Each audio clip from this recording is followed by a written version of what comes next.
इदं सुरूपं तथा वा कलत्रं यशश्चारुचित्र धनं मेरुतुल्यम् मनश्चेन लग्नं गुरोरङ्घ्रिपद्मे ततः किं ततः किं ततः किं ततः किम्. விஷ்ணு சஹஸ்ரநாம பாஷ்யம். விஷ்ணு சஹஸ்ரநாமானது ஸ்ரீமன் மகாபாரதம் வியாசாச்சாரியால் அனுகிரகம் பண்ணினதான பாரதத்துல ஆனுசாசனிக பர்வாவில 149வது அத்தியாயமாக வழங்கி கொண்டிருக்கு. மகாபாரதத்திலேயே சில ரத்னங்கள், அதுல பகவத்கீதை, சனத் சுஜாதீயம், அதே மாதிரி விஷ்ணு சஹஸ்ரநாமம், நிறைய சஹஸ்ரநாமங்கள் சிவசஹஸ்ரநாமாதிகள்லாம் இருக்கு. இருந்தாலும் விஷ்ணு சஹஸ்ரநாமத்துக்கு ஒரு அபூர்வமான ஒரு மகிமை உண்டு.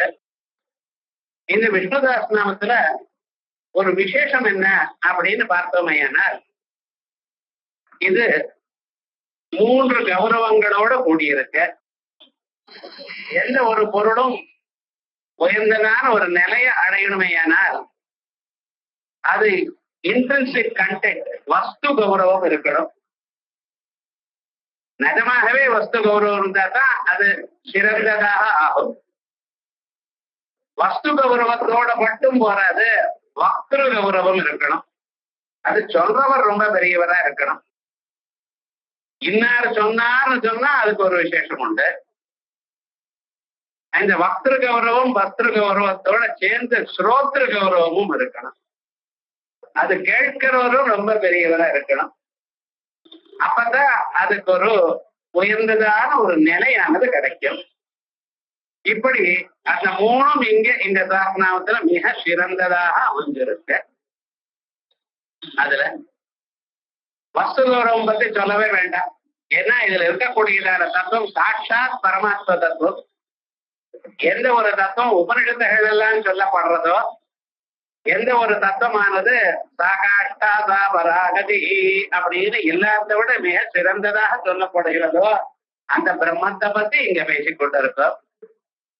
இது கேட்கிறதுனால ஒரு பலம் என்ன அப்படின்னு கேட்டீங்கன்னா, தர்மசாஸ்திரங்கள்லயே எந்த தப்புக்கு சமாதானமே இல்லை அப்படின்னு சொல்றதோ, அப்படிப்பட்டதான தீராததான ஒரு பாபங்களுக்கெல்லாம் வழி என்னன்னா விஷ்ணு சஹஸ்ரநாம பாராயணம்.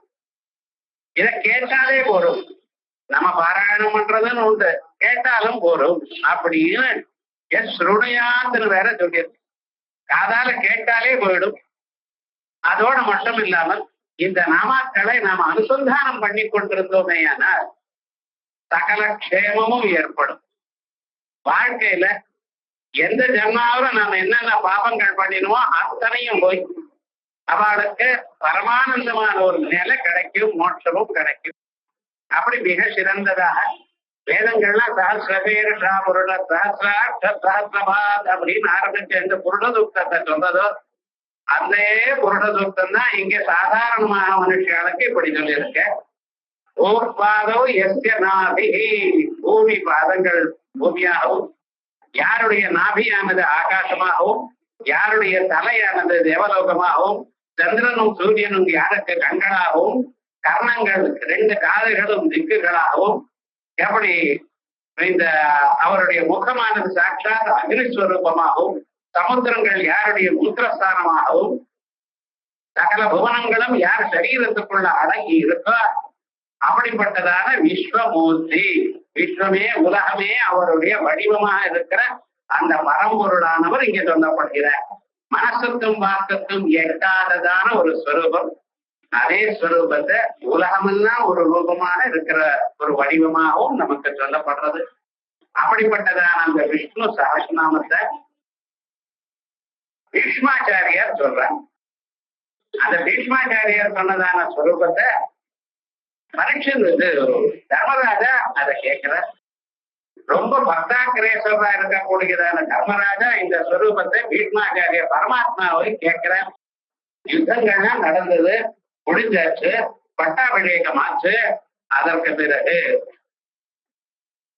பீஷ்மாச்சாரியர் 10 நாள் யுத்தம் பண்ற. யுத்தத்துக்கு பிறகு பீஷ்மாச்சாரிய யுத்தத்துக்கு ஆன பிறகு அதுக்கப்புறம் மொத்தம் 8 நாள் யுத்தம் நடந்தது. மொத்தம் 18 நாள் யுத்தம், பாரத யுத்தம் நடந்தது. அதற்கு பிறகு சத்திரியாளா இருக்கிறதுனால அவளுக்கு ஆசவுக்கும் 16 நாள், பிராமணாளுக்கு 10 நாள், கத்திரியாளுக்கு 16 நாள். அதற்கு பிறகு எல்லோருக்கும் சமஷ்டியாக யார் யுத்தத்துல காலமானாலும் அவளுக்கு யுத்தமான 17வது நாள் அவளுக்கு பிரார்த்தம் நடந்தது. அதற்கு அடுத்த நாள் புறப்பிரவேசம், பட்டண பிரவேசம், தர்மபுத்திராதிகள்ல அவ கஷேத்திரத்துக்கு வந்த பிறகு 27வது நாள் யுத்தம் ஆரம்பிச்சு 27வது நாள் அவளுக்கு பட்டாபிஷேகம் நடந்தது. பிறகு ஜனங்களை எல்லாம் கூப்பிட்டு ஒரு நாள் ஆஸ்வாசம் பண்ணினார்.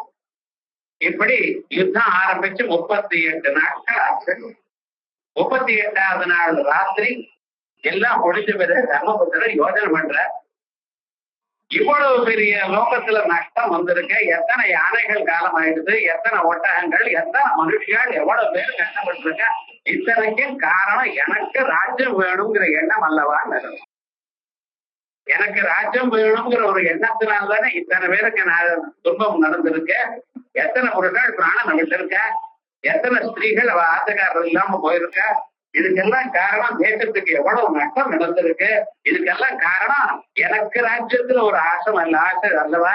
நான் ராஜாவா இருந்து கொண்டு நான் ராஜ்யத்தை பரிபாலனம் பண்ணணும் எனக்குடையதான ஆசையினால்தானே இப்படி போயிடுது. எனக்கு ராஜ்யம் வேண்டான்னு நான் காட்டிலேயே இருந்திருந்தேன்னா இவ்வளவு நடந்திருக்குமான்னு ஒரு பశ్చాத்தாபம் நடந்தது. அதற்கு பிறகு பார்த்தா தூக்கமே வரல அவருக்கு. 39ஆம் நாள் காலமே நேர ஓடி வந்திருக்கார். யாரு? நர்த்தமேவ சரணம் கதா. பரமாத்மாவ கிருஷ்ண பரமாத்மா கேட்கிறார். கேட்டாங்க, வேற யார கேட்க முடியும்? சாதாரணமாக ஏதோ ஒரு கர்மத்தை யோஜனை பண்ணி தீர்மானம் பண்ணிக்கலாம், சாஸ்திரங்களை பார்க்கலாம். இது வேற யாராலையும் சமாதானம் பண்ண முடியாது. சத்திரிய தர்மம் இப்படி சொல்றது. ஆனா நான் சத்திரிய தர்மம் தான் பண்ணியிருந்தேன். இருந்தாலும் மனசுக்கு துன்பம் தாங்க முடியல. என்ன பாபமோ என்ன பிராயச்சித்தமோ தெரியலையே எனக்கு அப்படின்னு ஓடி வர கிருஷ்ண பரமாத்மாவிட்ட, எனக்கு ஏதாவது உபதேசம் பண்ணுங்க தாங்கள் அப்படிங்கிற பகவான் பாக்குறாரு. உபதேசம் பண்ணினேன் அர்ஜுனனுக்கு யுத்தம் ஆரம்பிக்கிற காலத்திலேயே. என்ன ஆச்சுன்னு யுத்தம் எல்லாம் ஆய் முடிஞ்ச பிறகு அப்ப ஏதோ பகவத்கீதையில நீங்க ஏதோ சொன்னேனாமே, எல்லாரும் என்ன பிச்சு எடுக்கிறா, என்ன சொன்னாருன்னு ஒன்னும் ஞாபகம் இல்லையே அவர். ஏன்னா அப்ப என் மனசெல்லாம் தீவிரமாக வேற இடத்துல இருந்தது, சமூகத்தை அடைஞ்சது. என்னால ஒண்ணுமே ஞாபகம் வச்சுக்க முடியல. ஆனா எல்லாரும் என்ன பிச்சு கேட்கிற, என்னமோ பகவான் சொன்னாராமேன்னு. என்ன சொன்ன மறுபடியும் சொல்லுங்க பகவான் சொன்னார். இதான உபதேச லட்சணம். மறுபடியும் சொல்லலைன்னு இருந்தாலும் கேட்டார். அப்புறம் உத்தர கீதைன்னு ஒரு அம்சத்தை சொல்லியிருக்காரு வச்சுப்போம். அது கௌடபாதாச்சாரியரே வியாக்கியானம் பண்ணியிருக்கேன். அந்த உத்தர கீதையும் இருக்கு பாரதத்துல. பகவான் பார்த்தாரா, நான் சொல்லலைன்ட்ட. அப்ப என்னன்னு, நான் ஒரு பக்தன் இடத்துல அழைச்சிட்டு போறேன். யாரு? பீஷ்மாச்சாரியர். அந்த பீஷ்மாச்சாரியர் ரொம்ப சிரமப்பட்டு மனசுக்குள்ளேயே பகவானை தியானம் பண்ணி, நான் பகவானுடைய பக்தன் யாருக்கும் தெரியாத அளவுக்கு அவர் தியானம் பண்ணியிருக்கார். சர்வதா சர்வகாலமும் கிருஷ்ணனே அவ்வளவு வசதியா தியானம் பண்ண அந்த பகவான் பீஷ்மாச்சாரியர் 9 நாள் யுத்தமாச்சு. கௌரவாண்டிய சைன்யத்தை பாண்டவாண்டிய சைன்யத்துல பாதி சைன்யம் போயாச்சு. அவ்வளவு யுத்தம் பண்ணியிருக்க. ஆனா துரியோதனன் என்ன நினைச்சுட்டு இருக்கேன், பீஷ்மாச்சாரியனுடைய பானங்களுக்கு முன்னால பாண்டவாள் ஒருத்தரும் நிக்க முடியாதுன்னு அவனுடைய எண்ணம். பீஷ்மாச்சாரியருக்கு அவ்வளவு வயசாயிடுது. இருந்த போதிலும் அவர் யுத்தம் பண்ணிட்டு இருக்க. அந்த யுத்தம் பண்ணி கொண்டிருக்கும் பொழுது தன் சரீரம் முழுக்க தியாகம் பண்றார். அவ்வளவு சிரமப்பட்டு யுத்தம் பண்ணிட்டு இருந்த போதிலும் இவ கிட்ட யாரையும் ஒருத்தரையும் அடிக்க முடியல. என்ன பகவான் தான் கவசம் வச்சுட்டு இருக்க. 5 பேரையும் நான் காப்பாத்துறேன்னு பகவான் காப்பாத்தி கொண்டிருக்க. பகவான் காப்பாத்தி கொண்டிருக்கும் பொழுது யாராவது பண்ண முடியுமா? என்னதான் முயற்சி பண்ணினாலும் அவருடைய பானம் கிட்ட வரதே தவிர இவ கிட்ட வாழ பழக்கவே இல்லை. அப்படி ரொம்ப ஆச்சரியமாக யுத்தம் நடந்துட்டு. அப்படி யுத்தம் நடந்துட்டு துரியோதனன் பார்த்தான். 10வது நாள் காலமே பீஷ்மாச்சாரியர் இருக்கக்கூடிய இடத்துக்கு வந்து மகாத வார்த்தையை வச்சான். பாண்டுபுத்திராணாம் ஆச்சாரிய மகதீர்க்கவோ. பாண்டுபுத்திராணாம் ஆச்சாரிய, நீ பாண்டுபுத்திரான் மகா எங்காத்துல காசு வாங்கிட்டு அங்கே சகாயம் பண்ற, இப்படி எல்லாம் பேசி ரொம்ப வருத்தப்பட்ட. ஆனா அந்த வருத்தத்திலையும் அவருக்கு அறியாம அவர் வார்த்தையில இருந்து அவர் வார்த்தையில இருந்து ஒரு வார்த்தை வந்துட்டான். என்ன வார்த்தை? எந்த பகவான் சபதம் பண்ணினாரோ, நான் அஸ்திரத்தை இந்த யுத்தத்துல எடுக்க மாட்டேன்னு சொன்னாரோ, அந்த பகவான் இன்னைக்கு அம்பு எடுக்கிறா போல, அஸ்திரத்தை எடுக்கிறா போல நான் யுத்தம் பண்றேன்னு. இது அவர் தெரியல, அவர் வாயா வந்துருச்சு வாக்கு. பார்த்தாராம், ரொம்ப சந்தோஷப்பட்டான். ஏன் தெரியுமா, பகவான் பொய் சொல்ல மாட்டார்னு அவருக்கு நம்பிக்கை இருந்தது. நமக்கு எல்லாம் ஃப்ரெண்ட் பொய் சொல்றவர், இது நம்மளுடைய அபிப்பிராயம்.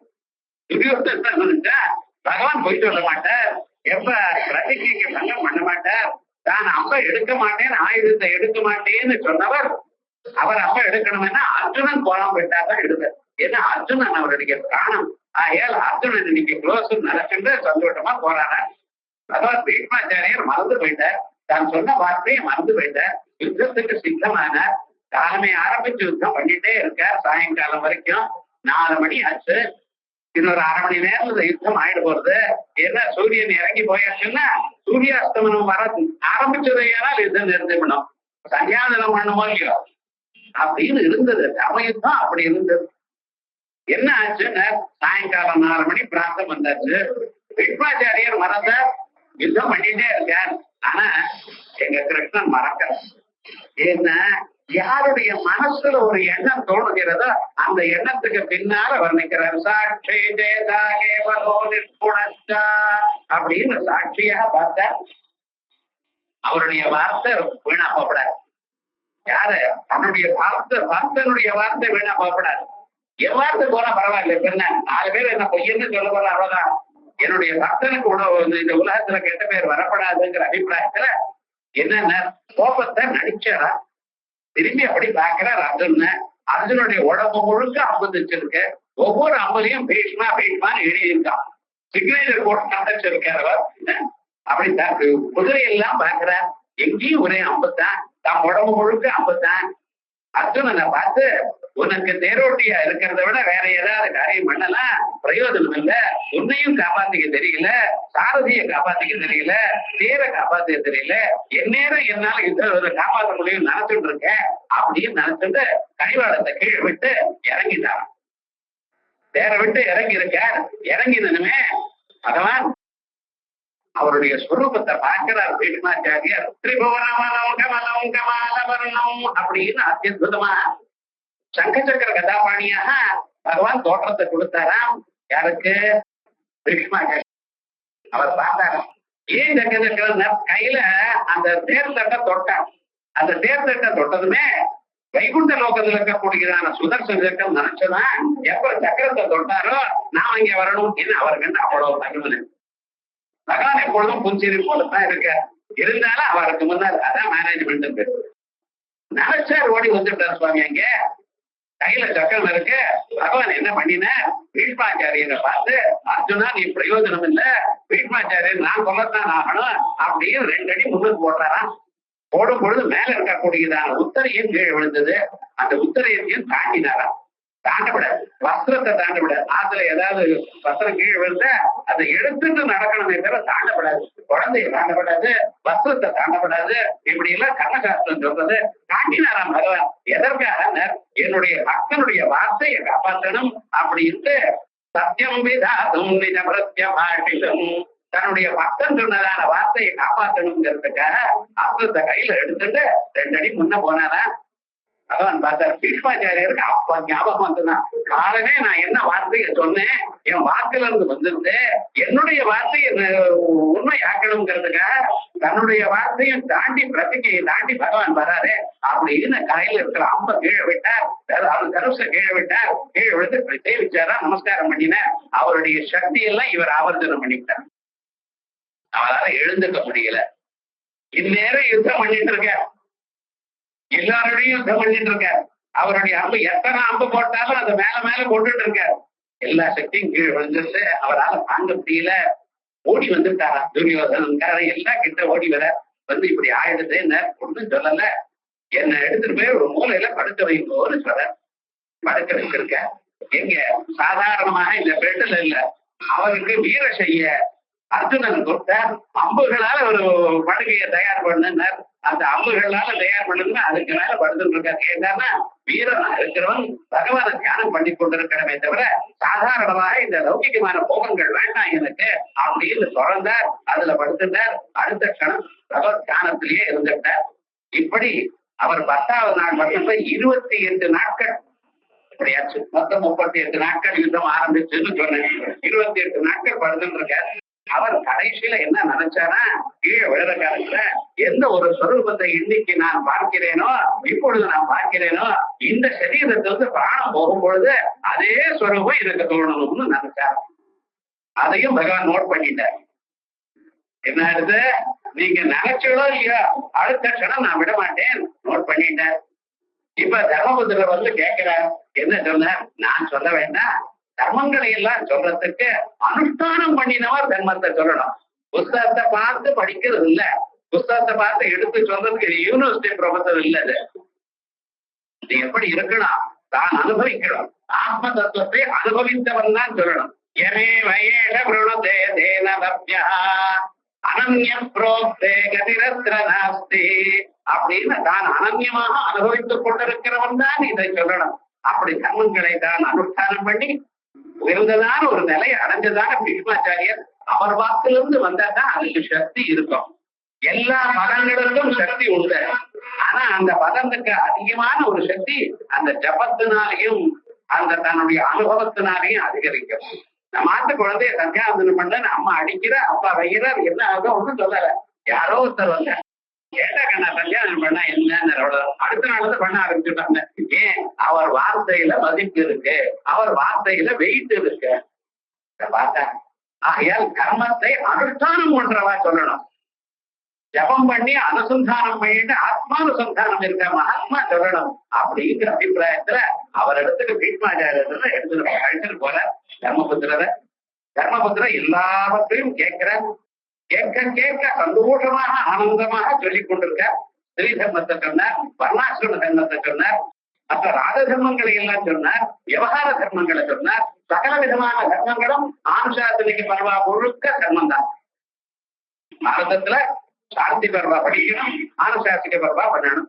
பாரதம் படிக்கிற காலத்திலேயே சாந்தி பர்வால இருந்து ஆரம்பிச்சு படிக்கணும், ஆதி பர்வால இருந்து ஆரம்பிக்கப்படாது. அப்படி ஒரு வழக்கம், ஒரு சம்பிரதாயம் இருக்கு. அதுலயும் வனப்பர்வா படைக்கிறப்ப நிறைய போஜனம் பண்ணணும், எல்லோருக்கும் போஜனத்தை வைக்கணும். அப்படி எவ்வளவு கூலி போஜனம் நடக்கிறதோ அவ்வளவு க்ஷேமம். சில பேருடைய ஆத்துல பார்வவே புத்தகம் இருக்கக்கூடாது, அண்ணன் தம்பிக்கு சண்டை வரும்பா. இப்ப இல்லாத போது சண்டை வராதோ, எந்த ஆத்துல இல்ல வரங்க. ராமாயணம் முழுக்க அண்ணன் தம்பி சண்டை தானே. எங்கேயும் அங்கே சுக்ரீவனுக்கும் வாலிக்கும் சண்டை, அங்கே கும்பகர்ணனுக்கும் விபீஷணாதிகளுக்கும் சண்டை. இந்த அண்ணன் தம்பி கதைகள் தான் ராமாயணம் முழுக்க. எந்த ஆத்துல அண்ணன் தம்பி சண்டை இல்ல. இருந்த போதிலும் பாரதம் வாசிச்சா வரும் இல்ல, பாரதம் அனந்தரம் வாசிக்கணும். பாரதம் பஞ்சமோ வேத, 5வது வேதம் பாரதம். வேதத்துல இருக்கிற எல்லா தர்மங்களும் பாரதத்துல இருக்கு. இப்படி ஒரு மிக சிறந்ததான அந்த பாரதத்துல இந்த தர்மங்களை எல்லாம் சொல்லும் பொழுது அத்தனை தர்மங்களும் 30 நாட்கள் கேட்டுட்டார ஆச்சு. 30வது நாள் ஆரம்பம் பீஷ்மாஷ்டமி. அந்த பீஷ்மாஷ்டமி அன்னைக்கு ஆக மாசம் அஷ்டமி அன்னைக்கு இந்த அவருடைய நிர்யாணமாக வருது. சாயங்காலம் 4 மணி காலம் பகவான் அது வரைக்கும் 30 நாள் நிக்கிறாராம். எங்க பீஷ்மாச்சாரியருக்கு எதிர்க்க நிக்கிறார். ஏன்னா நீங்க எனக்கு தர்சனம் கொடுக்கணும்னு சொன்னீங்கள, கேட்டீல, அந்த தர்சனம் கொடுக்க நான் சித்தமா இருக்கேன்னு. நம்ம மனசுலயும் அதே கிருஷ்ணா உங்களை பார்க்கணும்னு நீங்க நினைக்கப்படாதோ, நிச்சயமா தர்சனம் கொடுப்பார், சந்தேகமே இல்லை. பகவான் அப்படிப்பட்ட கருணாமயர். மேல போய் நீங்க பார்க்க போறீர்கள், அவருடைய நாமாவை சொல்லும் பொழுது அப்படி அற்புதமாக அந்த ஸ்வரூபத்தோட நிக்கிற பகவான். இப்படி நிற்கும் பொழுது தர்மபுத்திரர் அவருக்கு ஒரு சந்தேகம் வந்துதான். கிவேகம் தெய்வதம் லோகே கிம்பாப்யேகம் பராயணம் சுவர்தக்க கவர்ஜந்த பிராப்ருயர்மான வாசுபம் அப்படின்னு ஒரு 6 கேள்விகளை கேட்டார். எந்த தர்மம் உங்களுக்கு உங்க மனசுல மிக சிறந்ததான தர்மம், எது மிக சிறந்தது என்று தாங்கள் நினைக்கிறேன் அப்படின்னு கேட்கும் பொழுது, ஏகமே சர்வ தர்மாணாம் தர்மோதிகதமோ மதா யத்யா புண்டரீகாட்சம் இதுதான் மிக சிறந்ததான கர்மம். கர்மத்துல சிறந்தது இது, எல்லோராலையும் அனுஷ்டானம் பண்ணக்கூடியது, எப்பொழுதும் அனுஷ்டானம் பண்ணக்கூடியது. உங்களை போய் ஒரு ராஜசூயாக பண்ணுங்க பண்ண முடியுமா உங்களால? சொல்லுங்க பாக்கல. வேற எதாவது அஸ்வமேதம் பண்ணதோட பண்ண முடியுமா? ஒரு சாதாரண சந்தியாவந்தனத்துக்கே கஷ்டப்படுறாங்க இன்னைக்கு. அது பண்ணுங்க இதை பண்ணுங்க தசை பண்ணுமா எல்லாராலையும் பண்ண முடியுமா? சிரமம். ஆனா எல்லோரும் எப்பொழுதும் விடாம பண்ணக்கூடியதான இருக்கக்கூடியதான தர்மம், பகு சுலபமான தர்மம், அனவரதம் பண்ணக்கூடியதான தர்மம், எப்பொழுதும் நித்தியமான சாஸ்வதமான ஒரு பலத்தை கொடுக்கக்கூடியதான தர்மம். அந்த தர்மத்தை எல்லோரும் அனுஷ்டானம் பண்ணக்கூடியதான தர்மத்தை நான் சொல்றேன் ஆரம்பிச்சு ஏகம் தெய்வதம் லோகங்கிற ஏகா இதோ இவர்தான் அப்படின்னா இந்த தர்மம் வேற ஒண்ணும் இல்ல. இவரை சொல்லுங்க. எதற்கா புண்டரீகாட்டம் சபை அர்த்தே நரஸ்ததா. அந்த பகவான தியானம் பண்றதுதான் மிக சிறந்ததான தர்மம் அப்படின்னு பகவான் சொல்ல, இப்படி வரிசையாக அவருடைய நாமாக்களை நான் சொல்றேன். விஸ்வம் விஷ்ணு பகத்கார அப்படின்னு வரிசையாக சொல்லிட்டு வரும் பொழுது அவர் அறியாமல் பிரதாங்கவாடி அப்படின்னு சொல்றாரு. ஏன் தெரியுமோன்னா அன்னைக்கு தேர் தட்டுல எடுத்துட்டு உத்தரகத்தை தாண்டி உன்னை கொல்றதுக்காக வரையன்னு சொன்னாரு. அந்த ஸ்வரூபம் எனக்கு இந்த சரீரத்தை வந்து பிராணம் போகும் பொழுது நீங்க காட்டணும்னு சொல்லிட, அதுக்காக நான் காதல் இருக்கேன்னா நான் வந்து மாத்தான். என்னைக்கு எந்த க்ஷணம் உங்க சரீரத்துல போறது பிராணா அப்ப நான் வரணும், நான் அந்த கோலத்தில் நிற்கணும் அப்படின்னு அந்த தேர்தத்தை கையில எடுத்துட்டு சக்கராயத்தோட பகவான் நிற்கிறார். அந்த ஸ்வரூபம் பீஷ்மாச்சாரியரை கேட்கிறார். பீஷ்மாச்சாரியர் சந்தோஷப்பட்டாங்க. நான் கேட்டனே ரெண்டாவது தரம் மறந்தேன். அன்னைக்கு நான் காலமே பகவான் ஆயுதத்தை எடுக்கிறாரு நான் பிரதிஜை பண்ணினேன், அதுவும் மறந்தேன். நீங்க பண்ணின பிறகுதான் எனக்கு ஞாபகம் வந்தது. பிராணன் போற சமயத்துல இந்த கோலம் வரப்படாதான்னு நான் கேட்டேன் மனசுக்குள்ள, அதுவும் மறந்து போச்சு. உடம்பெல்லாம் அம்பு தைக்கிறது, வியாதி ஜாஸ்தியாச்சு, என்னால வாழ்ந்து பிரயோஜனம் இல்லைன்னு தீர்மானம் பண்ணிவிட்டேன். இருந்தாலும் தர்மத்தை கேட்கறா அவனுக்கு சொல்லணும் அப்படிங்கிற அபிப்பிராயத்துல இத்தனை நாள் சொல்லிட்டு இருந்தேன். இனிமேல என்னால தாங்க முடியல, சரீரத்துக்கு வந்து பிராணம் போறதுக்கு சித்தம் ஆயிடுது, அதை விடுறதுக்கு நான் சித்தம் ஆயிருக்கேன். இந்த சமயத்துல என்னுடைய வார்த்தையை என்னுடைய மனசுல இருக்கிற எண்ணத்தை கௌரவித்து தாங்கள் அந்த சொரூபத்துல நிக்கிறேன்னு நான் பகவான் பார்த்தார். பைத்தியமே, நீ ஒன்ன கேட்டா 100 கொடுக்க நான் தயாரா இருக்கேன். நீ ரசாங்க பாணின்னு தான் கேட்ட, கையில ரசத்தை சக்கரத்தை தான் வச்சுக்கணும்னு சொன்னேன். நான் எல்லா ஆயுதங்களும் வச்சுக்கிறேன், சாரங்கம் சங்கம் சக்கரம் அத்தனை ஆயுதங்களோட நான் தர்சனம் கொடுக்குறேன். ரசாங்க பாணி ரட்சோபியா சர்வ பிரகரணாயுத அப்படின்னு எல்லா பிரகரணாயுதங்களும் கத்தி அம்பு வில்லு அத்தனையும் வச்சுட்டு ஒரு தர்சனத்தை கொடுத்தாரா. அவர் வாக்குல இருந்து வெளியில வார்த்தை வர, ஆனா அவர் ஜோதிஷாரது கலப்பி பகவானுடைய பாதங்களோட ஒன்னா சேர்ந்து போயிடுது. அப்படி பகவானுடைய ஸ்வரூபம் இந்த 1000 நாமாக்களோட பீஷ்மாச்சாரியர் முடிஞ்சார். பாகவதாக்கிரேசர் அப்படிப்பட்டதான அவர் சொன்னார். யாருக்கு நிவேதனம் பண்ணினார் இந்த இது அங்கிதம் யாருக்கு கொடுத்தார்? மகாவிஷ்ணு.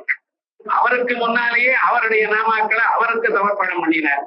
ஆகையால் பக்திர கௌரவம், ஸ்ரோத்ரு கௌரவம், வஸ்து கௌரவம் மூணும் மிக சிறந்ததா இருக்கக்கூடியது இந்த விஷ்ணு தாசனம். வேற எந்த கிரந்தத்துக்கு இப்படிப்பட்டதான சில கிரந்தங்களுக்குத்தான் இப்படி அமையும். எல்லாமும் சேர்ந்து இருக்கக்கூடியது. தன் மனசு உருகி சொன்னதான ஒரு தத்துவம் இது.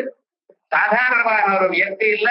சகல சாஸ்திரங்களும் வஸ்து சகல சாஸ்திரங்களுடைய இருக்கக்கூடியதான தர்மங்களை அனுஷ்டானம் பண்ணி அந்த அனுஷ்டானம் பண்ணியதான தர்மங்களுடைய ஒரு பலமாக எந்த ஒரு உயர்ந்ததான ஒரு நிலை அடைஞ்சாரோ அந்த நிலையோடு இருந்து அந்த நிலை வேணும்னு நினைச்சிட்டு இருக்கக்கூடியதான சாட்சாத் தர்மஸ்வரூபம் தர்மபுத்திரன். கர்மத்தினுடைய அம்சம் அது. அந்த தர்ம அம்சமான பகவான் தர்மபுத்திரருக்கு உபதேசம் பண்ணினாரா. யாரு சமட்சத்துல ஸ்மிருத்தியா யார நினைச்சா சகல காரியங்களும் க்ஷேமத்தை அடையுமோ, எஸ்ய ஸ்மரண மாத்திரேட ஜன்ம சம்சார பந்தனாத் அப்படின்னு யாருடைய ஸ்மரணம் இருந்தா போருமோ அவரே எதிர்க்க மூர்த்தீகரிச்சு நிற்கிறார். அந்த ஸ்வரூபத்தை அவருக்கு நிவேதனம் பண்ணினதான மிக சிறந்ததான கிரந்தம் இந்த விஷ்ணுதாசநாம கிரந்தம். ஏன் இந்த விஷ்ணுதாசநாமத்துக்கு இவ்வளவு விசேஷம் இருக்கு? இத கேட்டா போரும், சகல பாபங்களும் போகும், மனசுல இருக்கக்கூடியதான அத்தனை விதமான துன்பங்களும் மாறும். அதுக்கு மேல நீங்க வேதாந்தத்தை வாசிக்கிறதுக்கு மனசானது ஒருமைப்பாட்டை அடையும். ஒரு வாழ்க்கையில இன்னைக்கு விட்டேலையானாலும் இன்னொரு 100 ஜென்மங்கள் ஆனாலும் வேதாந்தத்துக்கு வர வேண்டியதுதான். ஏன்னா இதுதான் சுவாமி கடைசி வழி. நானிய பந்தா வித்யதே அயனாய. ஒரு மனுஷன் மோட்சத்தை அடையிறதுக்கு பிறவி கடலை தாண்டுவதற்கு இது ஒண்ணுதான் வழியே தவிர இது வழி இல்ல. அப்படிப்பட்டதான அந்த வேதாந்தத்தை கேட்கணுமையானால் அதுக்கு வேண்டியதான ஒரு மனப்பான்மை வேணும், மனசுல ஒரு ஏகாக்கிரதை வேணும். அது இந்த விஷ்ணுதாசனம் படிக்கத்தான் வரும், இதை கேட்கத்தான் வரும். ஆகையால்தான் ஆச்சாரியர் இந்த தாசனாமத்துக்கு விஸ்தாரமாக வியாக்கியானம் பண்ணியிருக்கேன். சில நாமாக்களுடைய வியாக்கியானங்கள் பார்த்தீங்கன்னா அதிக சாதாரணமாக இருக்கும், அவ்வளவு அழகா இருக்கு. இது இதுதான் பிரைமர். வேதாந்தம் வாசிக்கிறவர்களுக்கு ஆரம்ப புத்தகம் இது. ஏன் தெரியுமோன்னா இதுல ஒவ்வொரு பதத்துக்கும் வியாக்கரணத்திலிருந்து விற்பத்தி பண்ணி சொல்லியிருக்கேன். விஷ்ணுதாசனாம பாஷ்யத்துக்கு ஒரு விசேஷம் என்ன, லலிதாசாஸ்திரம் பாஷ்யமும் இருக்கு.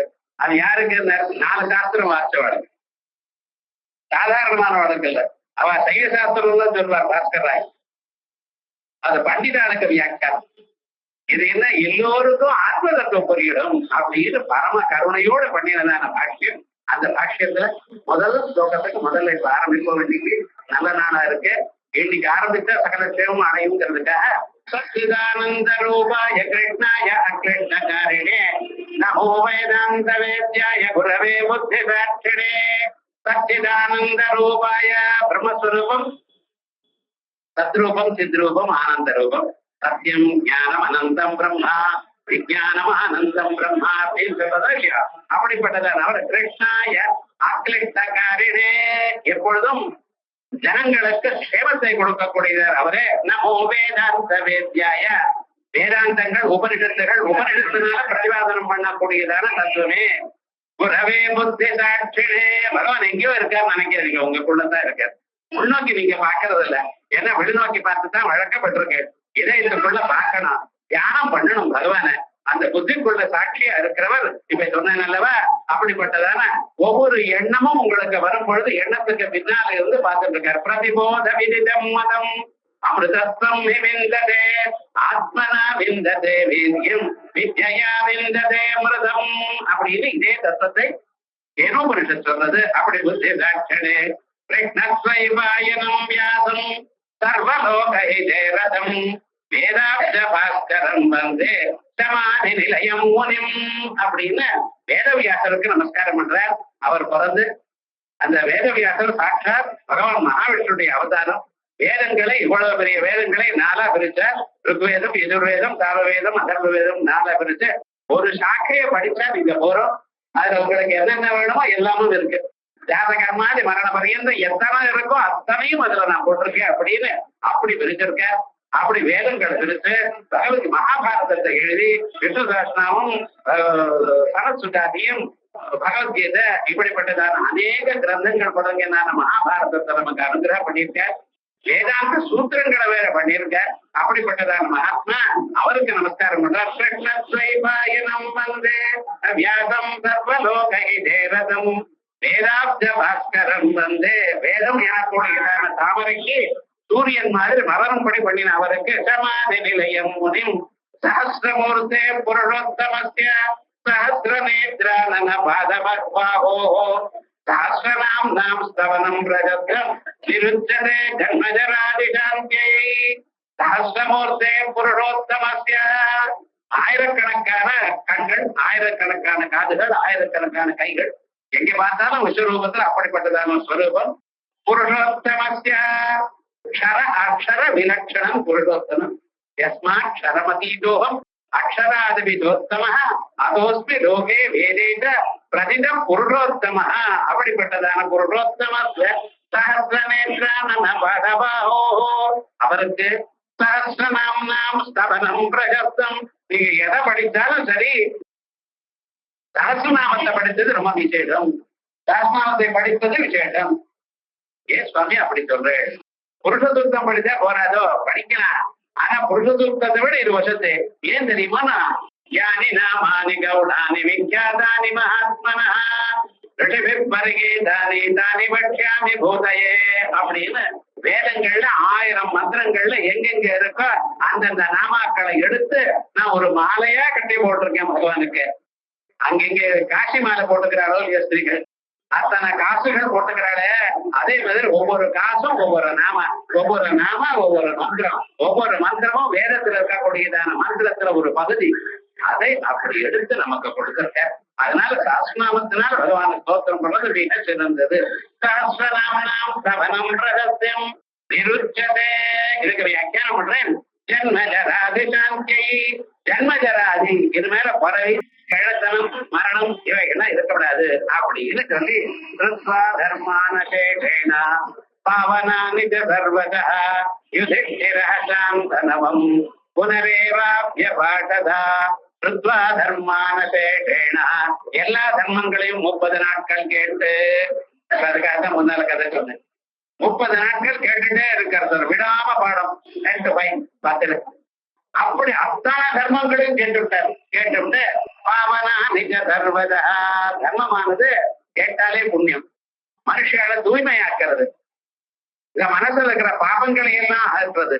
அப்படி வசதியான தர்மங்களை கேட்ட யுதிஷ்டிர சாந்தனவம். யுதிஷ்டரனான தர்மபுத்திரர் சந்தனுடைய புள்ள சாந்தனவும் பீஷ்மாச்சாரியரை சொன்னார்.